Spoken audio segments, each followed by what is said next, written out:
por 5 países: o Tadiquistão, o Turcomenistão, o Uzbequistão, o Quirguistão e o Cazaquistão, os quais juntos formam uma população de quase 60 milhões de habitantes. A Ásia Central ela possui uma população, do ponto de vista étnico, completamente diversificada, e é uma realidade que ainda respira o clima da era soviética. São países que ainda ser cristão significa sofrer perseguição, prisões e, em alguns casos, até mesmo a morte por causa do Evangelho. A maior parte da população mora em regiões rurais, onde o acesso à saúde é muito precário, colocando com isso um índice de mortalidade infantil muito elevado. Meus amados irmãos, nós precisamos orar pela Ásia Central. Nós atuamos em um deles com 3 missionários ativos. E por motivos de segurança, nós não podemos mencionar nem o país e nem o nome desses missionários. Mas eles estão atuando na plantação de igrejas, no evangelismo com adolescentes, na edificação dos irmãos que ali estão se entregando a Jesus, além de outros trabalhos importantíssimos ao avanço missionário neste país. A segunda realidade onde nós atuamos e precisamos da sua intercessão é o Paquistão.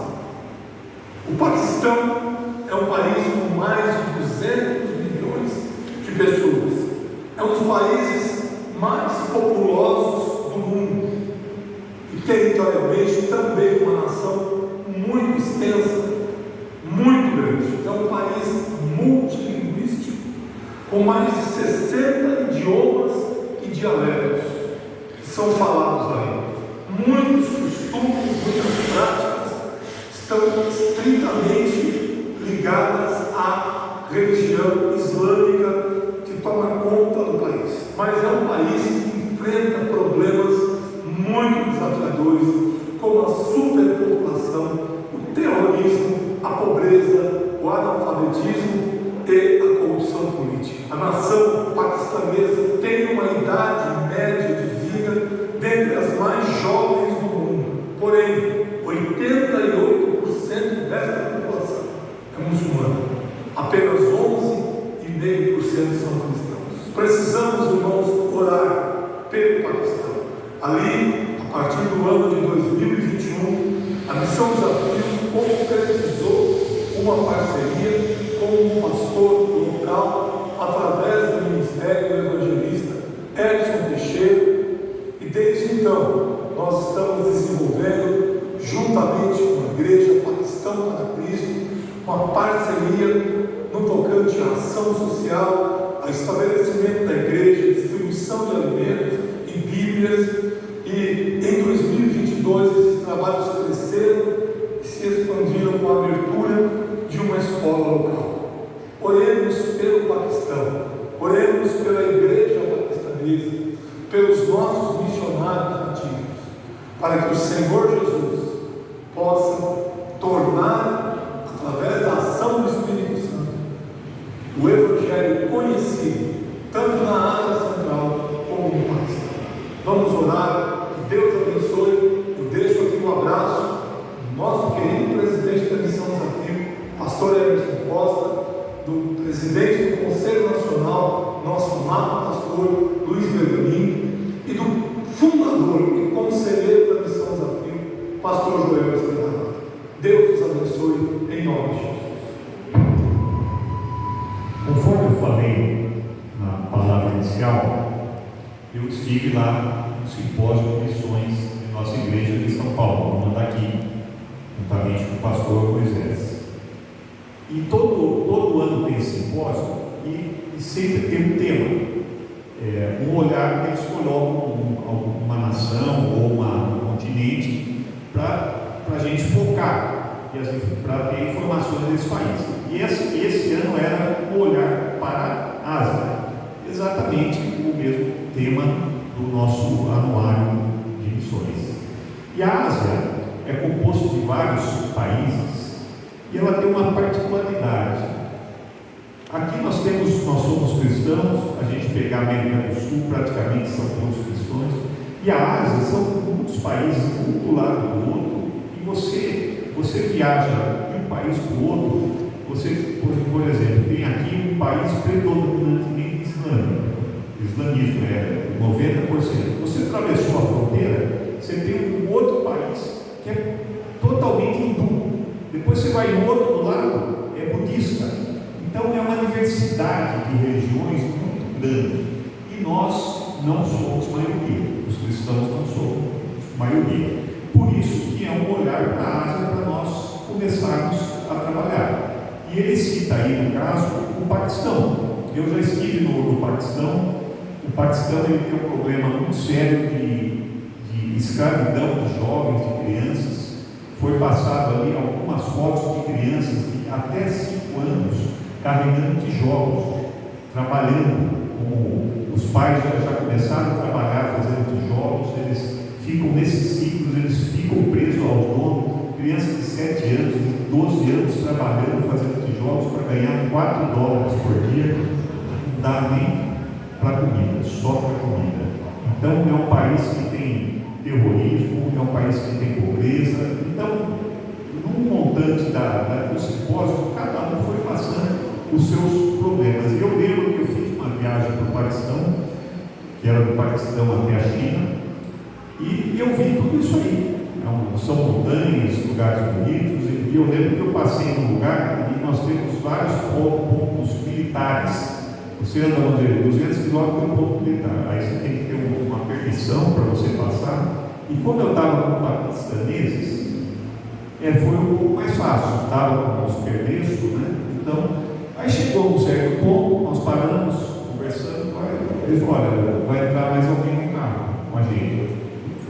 Nós estávamos em 3, aí entrou um rapaz fora fardado, uma metralhadora, aquelas AK-47 no carro, e eu até olhei para o Gui e falei: mas nós vamos dar carona? Não, ele só vai com a gente um pedaço fora da viagem.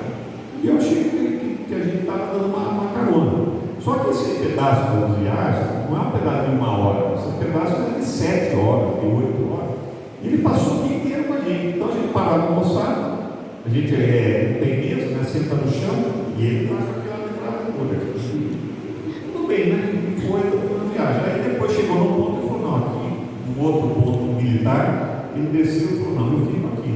Eu fiquei intrigado, né? Falei: gente, mas por que pegou uma carona? Pode ser? Aí eu apertei o guia lá, estava comigo, o que aconteceu? Mas por que ele pegou essa carona? Ele falou: não, na verdade é o seguinte, esse ponto que nós passamos é um ponto que pode ter ataques terroristas.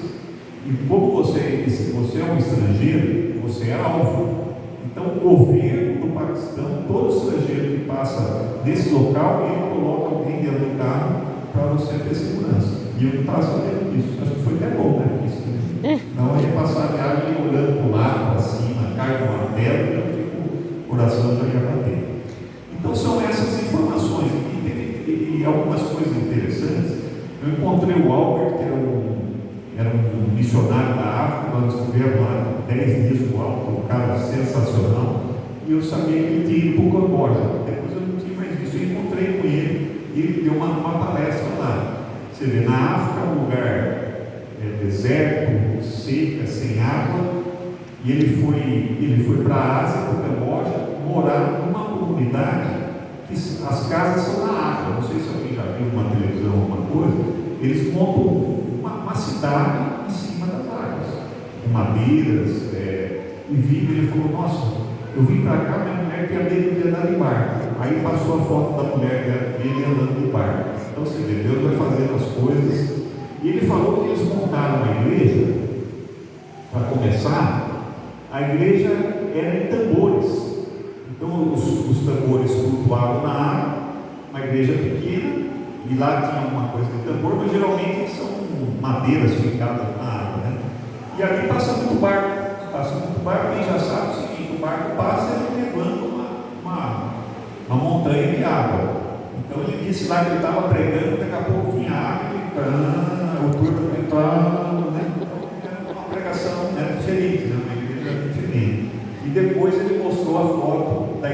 já tudo certo na igreja bonita, já na água. Então nós temos uma igreja no Camboja. Encontramos também a Violeta. Tem uns missionários lá que eu nunca ouvi, né? Chamaram Violeta. Eu falei, nossa, o que é essa Violeta? Eu nunca ouvi falar aqui. Entrou uma senhorinha de 66 anos. Parece que ela era ligada no 220. Ela chegou assim, gente, eu sou velhinha, viu? Mas eu estou bem, eu sou. Tá? Ela montou um orfanato no Nepal para evangelizar as pessoas, 66 anos. Eu falei, não, eu faço aqui, eu sou assim, eu peço as coisas. Demorou 10 segundos, não fez, eu vou lá e faço também. E você vê a vitalidade dela, uma senhora de 66 anos, cuidando de criança. Olha, eu fui órfão e eu tinha que devolver alguma coisa para Deus. E lá nessas regiões existem muitas crianças órfãs, muitas, e de ter encontros de pessoas órfãs, e ela, através dos órfãos, ele começa já a colocar a palavra de Deus. Então são vários casos. Um outro pastor, outro missionário também no Nepal, fazendo um trabalho maravilhoso. O Edson Teixeira também falou a história do Haiti, que também teve a derrubada do presidente. Ele foi, para vocês terem uma ideia, ele missionário, o Teixeira, da nossa igreja, e ele já fez 26 caravanas para o Haiti, cuidando de pessoas, tem orfanatos, tem trabalhos. Então, eu fiquei muito satisfeito de ver e de ouvir tudo que eu passei lá.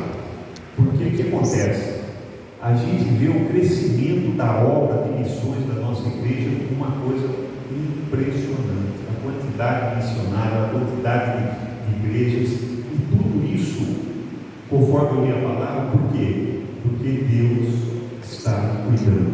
A semente foi plantada, foi regada, e Deus que dá o crescimento. 30 países, irmãos, é muita coisa. 250 missionários é muita coisa, mas eu vejo ali que é apenas o começo, que cada ano as coisas vão aumentando. Então, irmãos, vocês estão participando, vocês são uma igreja que acredita em missões, que acredita em pregar o Evangelho. Glória a Deus. Que nós continuemos ajudando através de oferta, através de oração, esse povo que precisa de nós. Amém? Nós vamos orar e já preparar a oferta para o culto de missões, e toda essa oferta que é colocada hoje é enviada para missões. Se os irmãos puderem ficar de pé, para a gente estar orando. Senhor Deus,